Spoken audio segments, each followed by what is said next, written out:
আসসালামু আলাইকুম বন্ধুরা, আপনাদের সামনে আরও একটি নতুন ভিডিও নিয়ে চলে আসলাম। দেখুন, আমাদের কুমড়োর জমিতে অতিরিক্ত বৃষ্টির জন্য পানি মানে বৃষ্টির পানিতে একদম পুরো ভর্তি হয়ে গেছে। তো নালিতে নালিতে পানি জমা হয়ে গেছে। এই পানি আমরা নিষ্কাশন করছি। সকালবেলায় কৃষকের মন খারাপ, কেননা বৃষ্টির পানি অতিরিক্ত হওয়ার জন্য জমিতে জলাবদ্ধতা সৃষ্টি হয়েছে। এই জলাবদ্ধতা কবে যাবে জানি না, তবে প্রতিদিন বৃষ্টির জন্য কুমড়া চাষে আমরা অনেক বিপদে রয়েছি। তো যারা যারা কুমড়া চাষ করেন অবশ্যই আপনারা কমেন্ট করবেন আপনারা কিভাবে কুমড়া চাষ করে থাকেন। বিগত কয়েকটি ভিডিওতে আপনাদেরকে দেখিয়েছি কিভাবে কুমড়া চাষ করতে হয়। কুমড়া একটি লাভজনক ফসল। প্রতি পিস কুমড়ার বাজার মূল্য বর্তমানে প্রায় 30 থেকে 40 টাকা করে। তো যারা যারা কুমড়া চাষ করেন অবশ্যই জমির দিকে খেয়াল করবেন। দেখুন আমাদের গাছের অবস্থা, অতিরিক্ত বৃষ্টির জন্য গাছ কিছুটা হলদেটে হয়ে গেছে এবং পানি বেঁধে থাকার জন্য গাছ নষ্ট হয়ে যাচ্ছে। শুধুমাত্র পানির জন্য আমরা ঠিক মতন সার অথবা বিষ প্রয়োগ করতে পারছি না।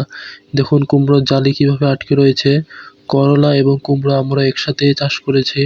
করলা শেষের পথে, সেই জন্য কুমড়োটি আগামভাবে লাগিয়ে দিয়েছি এবং দেখুন সিমের গাছ আমরা লাগাই দিয়েছি যেন কুমড়া শেষ হতে হতে আমরা সিম সংগ্রহ করতে পারি। তো বিগত ভিডিওতে দেখিয়েছিলাম সিম আমরা কিভাবে চাষ করে থাকি। তো এই ভিডিওতে দেখালাম সিমের গাছ কত বড় হয়েছে। আর দেখুন কুমড়ো আমাদের কিভাবে আছে, আর পানি দেখুন কি অবস্থা। জমিতে পানির জলাবদ্ধতা সৃষ্টি হয়েছে। এই জলাবদ্ধতা কবে যাবে জানি না। আমরা একটা ভুল করেছি, সেটা হচ্ছে বেডগুলো অনেক নিচু করে করেছি। আপনারা চেষ্টা করবেন কুমড়া চাষ করার সময় অবশ্যই বেডগুলো যেন একটু উঁচু হয়, মানে গাছটা যেন জমি থেকে একটু উঁচুতে থাকে, তাহলে জলাবদ্ধতা সৃষ্টি হলেও জমির কিছু হবে না। আমরা মূলত একসাথে কুমড়া এবং করলা চাষের জন্য এই অবস্থাটি হয়েছে। আমরা যদি শুধু কুমড়া চাষ করতাম তাহলে প্রথমেই আমরা কুমড়ার জমিটি মানে বেডটি একটু বড় করে উঁচু করে দিতাম। যেহেতু আমরা করলা চাষ করেছি সেই জন্য একটু নিচু করে দিয়েছিলাম। আর এই বছর অতিরিক্ত বৃষ্টির জন্য জমিতে পানি জলাবদ্ধতা সৃষ্টি হয়। প্রতি বছর যেটা হয় না। দেখুন জমিতে পানি কিভাবে বের হচ্ছে। এই পানিগুলো আমরা ধানের জমিতে, পাশের ধানের জমিতে দিয়ে দিচ্ছি। ধানের জমিটি দেখুন বিশাল। ধানে পানি গেলেও কোনো সমস্যা হয় না। সেইজন্য আমরা ধানের জমিতে পানিগুলো দিয়ে দিচ্ছি।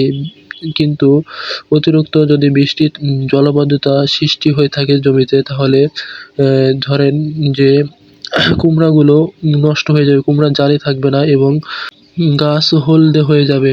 দেখুন ফুল এসেছে কিন্তু ফুলগুলো টিকছে না, একমাত্র কারণ অতিরিক্ত বৃষ্টি। তো আপনারা যারা কুমড়া চাষ করেন অবশ্যই এদিকে খেয়াল রাখবেন। জমি একটু চাড়া করে করবেন, তাহলেই দেখবেন জলাবদ্ধতা সৃষ্টি হলেও সমস্যা হবে না, যেটা আমরা ভুল করেছি। তো আপনারা ভালো থাকবেন, সুস্থ থাকবেন এবং পরবর্তী ভিডিওর জন্য সাবস্ক্রাইব করে রাখুন। আল্লাহ হাফেজ।